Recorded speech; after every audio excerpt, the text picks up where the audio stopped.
Hello friends, welcome to Bloom Kitchen Tamil. இந்த video நம்ம பார்க்க போகிற recipe biryani side dish gravy. பிரியாணிக்கு செம காம்பினேஷனான இந்த கிரேவிங்க. எப்பயும் நம்ம வீட்டில் ரைத்தா, கத்திரிக்காய் இந்த மாதிரிலாம் செஞ்சு நம்ம சாப்பிட்ருப்போம். இந்த கிரேவியும் ரிச்சான டேஸ்ட்டில் சூப்பராக இருக்கும். நிறைய ஹோட்டல்ஸில் இந்த மாதிரி கிரேவி கொடுப்பாங்க. எப்படி செய்யணும்னு நமக்கு தெரியாமல் இருக்கும். இது ஈஸியான ப்ரிப்ரேஷனை எப்படி செய்யணும்னு பார்க்கலாம். அடுப்பு ஆன் பண்ணி பேனை ஹீட் பண்ணி ட்ரை ரோஸ்ட் பண்ணிக்கணும். மல்லாட்டை ஒரு ஸ்பூன், எள்ளு ஒரு ஸ்பூன் போட்டுக்கணும். எள்ளு பொரியிற அளவுக்கு வறுக்கணும். மீடியம் ஃப்ளேமில் வச்சு வறுத்துக்கலாம்.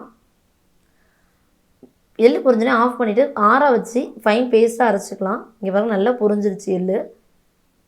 இப்போ தேங்காய் 1/4 கப் தேங்காய் சேர்த்துக்கலாம். நல்லா இதை ஃபைன் பேஸ்ட்டாக அரைச்சிட்டு வந்துடலாம். அடுத்து ப்ரிப்பரேஷன் நம்ம பார்க்கலாம்.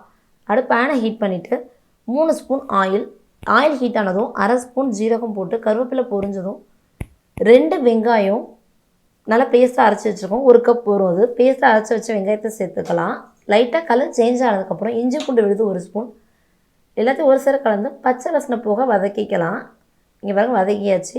3 தக்காளி பேஸ்ட்டாக அரைச்சி எடுத்துகிட்டு வந்திருக்கோம்.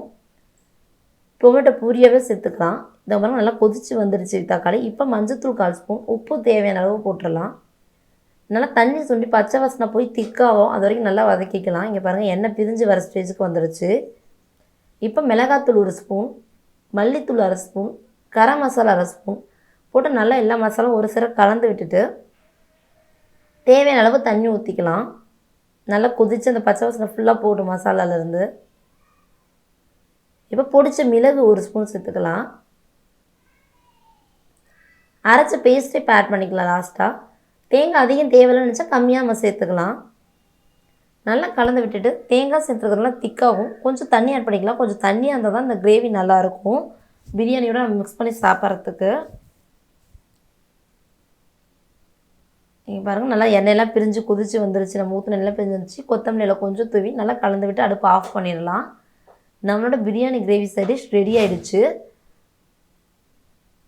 இந்த கிரேவி நீங்கள் ட்ரை பண்ணி பாருங்கள். இதோட டேஸ்ட் சூப்பராக இருக்கும்.